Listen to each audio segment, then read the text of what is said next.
So I like in this question that the individual talked about anxiety bringing about terror and paralysis, because that's the nature of anxiety. It really is the way that it works.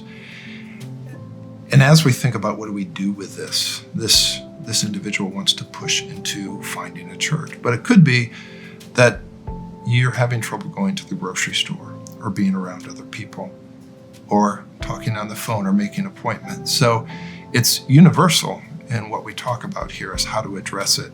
But the foundation is going to be, who is God for us in this? And 1 Peter 2:22 gives us a vision of God, or a vision of Christ, who even though in the midst of suffering, he did not choose to take matters into his own hands, but he continuously entrusted himself to a God who judges justly and who is good and trustworthy. That is our foundation. So in light of that, what do we do?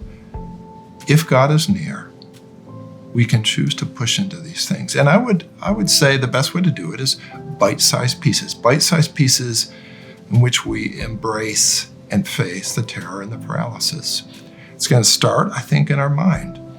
How do you play this out in your mind? Walking to the church, attending a service, having conversations. And then as you move from considering it in your imagination, you move to it in real life. How do you drive to the parking lot? Then you move maybe to visiting the church before Sunday hours. And then you go on a Sunday service, but you go after the service starts and before it ends. And then maybe at some point you are able to get to the point where you engage it fully. But think about it as incremental, bite-sized pieces that along each of those action points, you are believing and entrusting that God is near to you. He will not forsake you, and he walks with you in this.